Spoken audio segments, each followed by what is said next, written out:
For those of you who aren't using hitpoints yet in Cubase, you have no more excuses, because Steinberg has made it easier than ever with automatic hitpoint detection in Cubase 7.5. What this means to you is that you spend a lot less time opening editors to detect hitpoints, adjust thresholds, and close windows.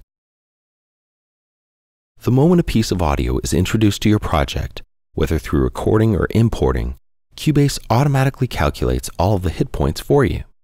Hitpoints are, in a nutshell, musically relevant positions in time on an audio file. This can mean the beginning transient of a word being said, or ideally, the beginning attack of the beats in the drum loop. Whether you're using hitpoints to correct timing, or you're using them to navigate your transport for speedy editing, hitpoints just got a heck of a lot easier to use in Cubase 7.5. For instance, if on this vocal track I want to bounce to the next line or the next beginning of a phrase after a period of silence, I can use the new minimum length control to set a minimum length for the hitpoint so that it doesn't catch every single word. Now by using the key commands Alt-B and Alt-N, I can move back to the previous hitpoint with Alt-B as in back, and I can move forward to the next one with Alt-N as in next. If I wanted to edit a specific drum part for timing reasons or a strange envelope effect without doing any work, I could take that part, divide the audio events by their hitpoints, and quickly quantize, or edit volume, or fade in and fade out settings for each individual hit. Now hitpoints have been around for quite a while in Cubase, but now anyone can use them, with little or no experience editing hitpoints in the edit window. It's important to remember that hitpoints do take a bit of time to calculate, so if you're going to work on a giant 100-channel film mix with a full orchestra and you know you're not going to do any hitpoint detection, you can easily disable this feature under the Preferences menu.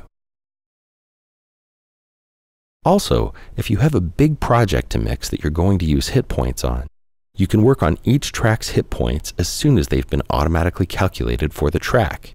And you'll have to allow a bit of time for that calculation to be completed. But hey, it's still way faster than calculating hitpoints on your own. Hitpoints don't have to be used just for timing corrections. They can be used for many different creative ideas, such as using the fade handles to create envelope effects. And automatic hitpoint detection makes using hitpoints that much easier. Automatic hitpoint detection, another incredible time saver, only in Cubase 7.5. Now we're going to cover a simple and yet incredibly useful new feature, re-record. Re-record essentially is a sped-up way of tracking to save you time and keep you focused on recording your best possible take. Typically, when you record in Cubase, you set up your locators and pre-roll if need be, arm your tracks, and record a take. But what if you knew right in the first second of that take that you could do it better? Well, then you would have to stop the transport and either undo, delete, or erase the take, reset your locator and hit record and start again. No big deal, right? But how about doing that for a whole bunch of takes? Add up the amount of time you spend repeating the same tasks, and you soon realize that a few seconds of interruption can take you right out of the headspace you were in when you started the take in the first place. Now you're angry and trying to stay in the zone while fiddling with your keyboard and mouse. Well, all of these frustrations disappear when you're using the new re-record feature in Cubase 7.5. What re-record essentially does is speed up the recording process by allowing you to cancel a recording in progress and restart the recording from the last start position that you used.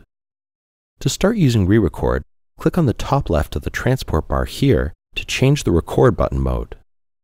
Under Common Record Modes, choose Re-record. Now start recording a take. So let's assume that I bomb my first take, and that's not too much of an assumption. All we have to do is hit the record button again, and the last events I recorded are automatically removed.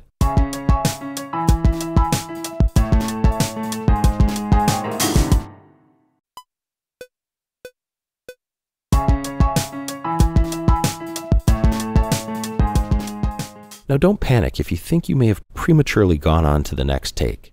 Any audio that you recorded will still be available for reuse in the trash can in the pool. If you have a pre-count in your transport setup, This will be re-engaged when you start a re-recording. So will any pre-roll settings. Re-record also works with MIDI tracks, so it's an all-around handy tracking tool to keep you in the right headspace and save you time by keeping you in the zone. One of the best features in Cubase is the score editor. This is no freebie built-in note display. This is a sophisticated, mature score editing environment used by many world-famous composers. To enter the score editor, select a MIDI or instrument track, and under the MIDI menu, choose Open Score Editor. Now we're not going to go into the basics of using the score editor, but with its intuitive menu structure, you should be able to pick keys, time signatures, and map out notes, rests, and chords in no time with very little practice.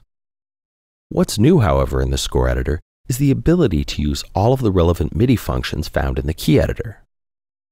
Not only do you have your standard notation symbols and MIDI functions in the score editor, but you also have all the tools you need to hammer out chord progressions fast using the chord editing tab.